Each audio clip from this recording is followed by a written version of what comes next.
हर साल एक दस्तावेज आता है जो भारत की आर्थिक दिशा तय करता है, केंद्रीय बजट। तो आज हम इसी बड़े से प्लान के सबसे जरूरी हिस्सों को बिल्कुल आसान भाषा में समझेंगे। चलिए शुरू करते हैं। सोचने वाली बात है ना, कि कैसे सिर्फ एक डॉक्यूमेंट, कुछ पन्ने 140 करोड़ लोगों के आने वाले कल पर असर डाल सकते हैं। देखिए, यही तो केंद्रीय बजट की असली ताकत है। ये सिर्फ नंबरों का खेल नहीं है, ये देश के लिए एक रोड मैप है, एक दिशा है। तो आखिर ये बजट होता क्या है? एकदम सरल शब्दों में कहें तो ये सरकार की कमाई और खर्च का पूरा हिसाब किताब है। ये बताता है कि पैसा आएगा कहां से, जैसे कि टैक्स से, और फिर वो पैसा खर्च कहां होगा, सड़कों पर, अस्पतालों पर, हमारी शिक्षा और सुरक्षा पर। कह सकते हैं कि ये आने वाले साल के लिए देश का फाइनेंशियल गेम प्लान है। अच्छा, किसी भी बजट की बारीकियों में जाने से पहले जरूरी है कि हम जरा बड़ी तस्वीर को समझें। ये वो आंकड़े हैं जो सरकार के हर फैसले की नींव होते हैं। और यहां पहली बड़ी खबर है, जो कि काफी अच्छी है। अनुमान है कि अपनी अर्थव्यवस्था लगभग 10% की रफ्तार से बढ़ेगी। इसका सीधा सा मतलब यह है कि जब इकोनॉमी बढ़ती है तो सरकार की टैक्स से होने वाली कमाई भी बढ़ती है, और इसी बढ़ी हुई कमाई से सरकार को बड़े और हिम्मत वाले फैसले लेने का आत्मविश्वास मिलता है।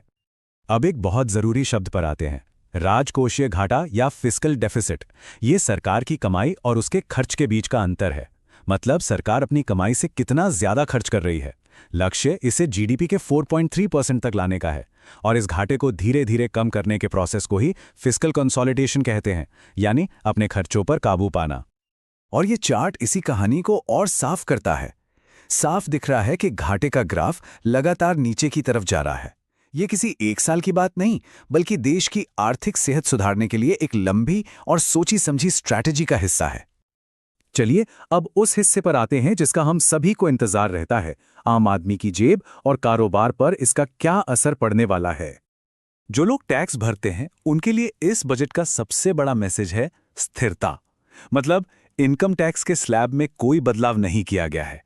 साथ ही कोशिश ये है कि नियमों को और आसान बनाया जाए और रिटर्न फाइल करने में थोड़ी और मोहलत दी जाए। ये कई लोगों के लिए एक बड़ी राहत की खबर है। अगर कोई विदेश घूमने, पढ़ाई करने या इलाज के लिए पैसे भेजता है तो उस पर जो एडवांस टैक्स, जिसे टीसीएस कहते हैं, लगता था, उसे काफी घटाकर सिर्फ 2% कर दिया गया है।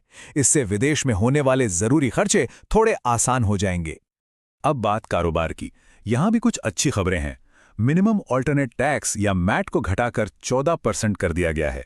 ये उन कंपनियों के लिए राहत है जो बहुत सारी छूटों का फायदा उठाने के बाद भी कुछ टैक्स देती हैं। इस तरह के कदमों का मकसद देश में बिजनेस करना और आसान बनाना है। ठीक है, तो अब रोजमर्रा के हिसाब किताब से नजर हटाकर थोड़ा भविष्य की तरफ देखते हैं। ये बजट आने वाले कल के भारत के लिए बुनियादी ढांचे और इंडस्ट्री पर एक बहुत बड़ा दांव लगा रहा है। ये आंकड़ा देखिए जरा, 12.2 लाख करोड़ रुपए। ये एक रिकॉर्ड है। इसे कहते हैं कैपेक्स, यानी कैपिटल एक्सपेंडिचर। जब सरकार इतना पैसा सड़कें, रेलवे, पोर्ट्स बनाने में लगाती है तो न सिर्फ देश को मजबूत एसेट्स मिलते हैं, बल्कि लाखों नौकरियां भी पैदा होती हैं और पूरे इकोनॉमी को एक जबरदस्त पुश मिलता है। तो सवाल यह है कि ये भारी भरकम रकम आखिर जा कहां रही है। तो कुछ उदाहरण देखिए। देश के बड़े शहरों को जोड़ने के लिए 7 हाई स्पीड रेल कॉरिडोर, माल ढुलाई के लिए बिल्कुल नए फ्रेट कॉरिडोर, और सामान लाने ले जाने का खर्च कम करने के लिए 20 नेशनल वाटरवेज। ये चीजें देश की कनेक्टिविटी की तस्वीर ही बदल देंगी।